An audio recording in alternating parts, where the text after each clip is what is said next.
They say some stories don't begin with a question. They begin with a disappearance.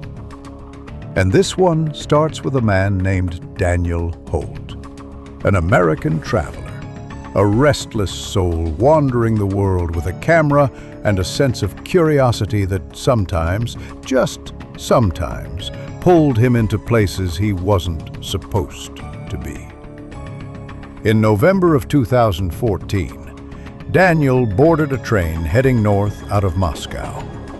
He told his sister over text that he wanted to see the places the world forgets.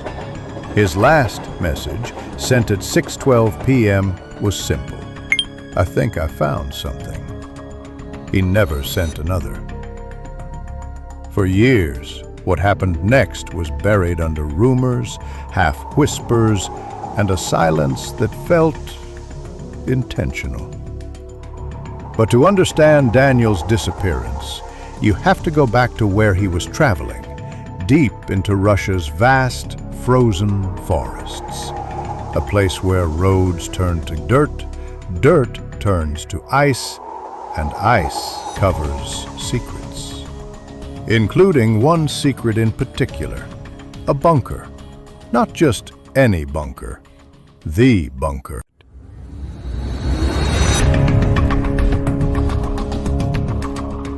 By now, the world has heard the rumors.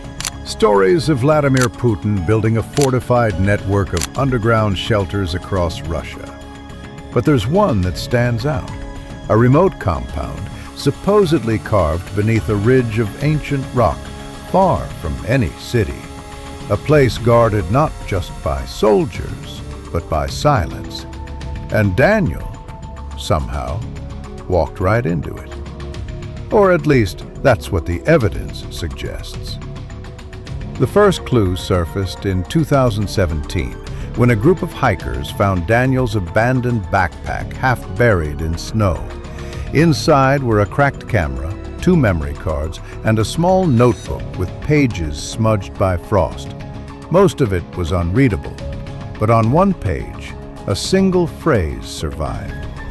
"Not supposed to be here."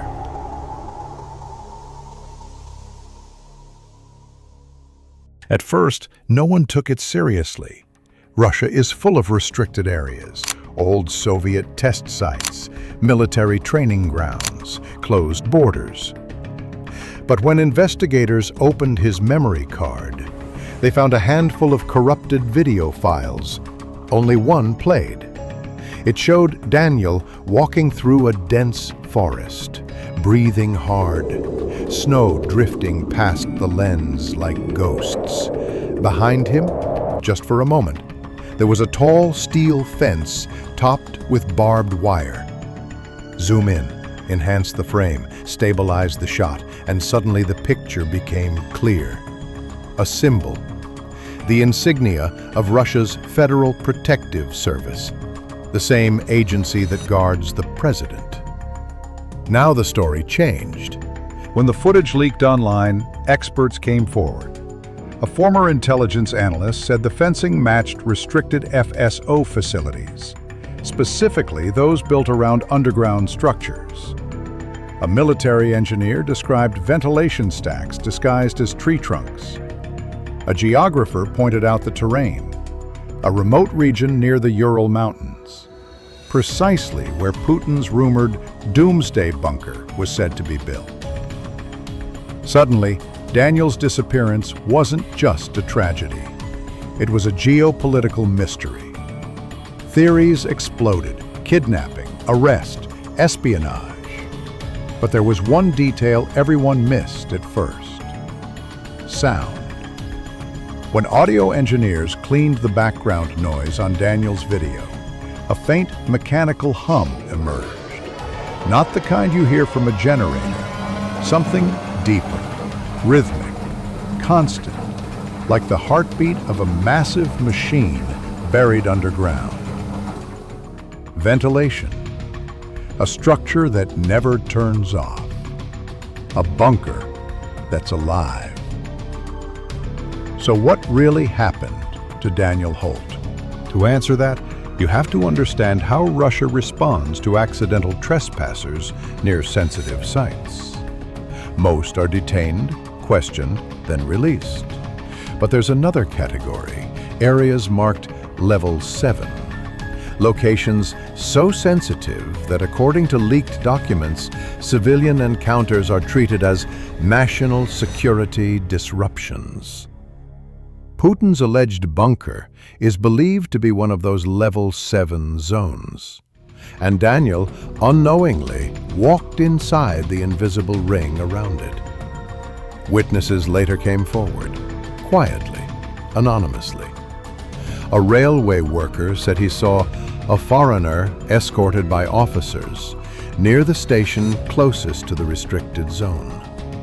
A truck driver recalled seeing an American looking scared, surrounded by men in black uniforms. None of these reports were ever confirmed, but they all shared one detail. Daniel was alive when they last saw him. That's where the trail ends officially. Unofficially, a former FSO contractor provided the final piece. He said that when unauthorized civilians breach a Level 7 perimeter, they're taken to an internal facility, questioned, and then handed over to diplomatic authorities unless the person has documented footage of the site, unless they captured something they shouldn't have, unless their disappearance benefits everyone.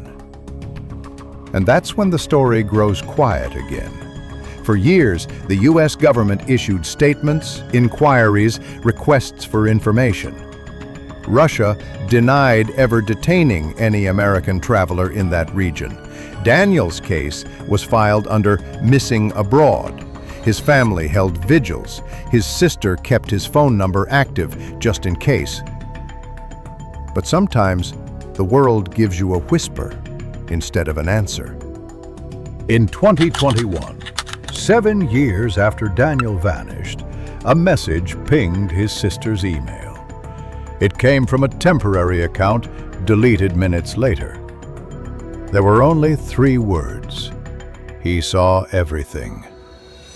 Was it real? A hoax? A warning? Nobody knows, not yet. But maybe the truth isn't just about a man and a bunker. Maybe it's about the borders we cross, between curiosity and danger, between what governments hide and what people accidentally uncover. Maybe it's about how some stories are swallowed whole, because acknowledging them would shake the ground beneath powerful men. Daniel Holt didn't set out to expose anything. He wasn't a spy, or a journalist, or a political actor. He was just a wanderer who followed a trail too far. A man who aimed his camera at the wrong patch of forest and found a secret buried under a mountain. And somewhere out there, whether in a file locked in a cold office or in a memory held by people who will never speak, there is an answer. But maybe the question that matters more is this: what happens to the truth when it threatens the people who fear it most? Does it disappear, like a traveler in the snow? Or does it sit quietly, waiting for someone brave enough to dig it back up? Whatever happened to Daniel Holt, one thing is certain. Secrets don't stay buried forever, not even the ones built underground. And someday, whether by whistleblower, leak, or accident, the world will learn the full story of Putin's hidden bunker and the American who wandered too close.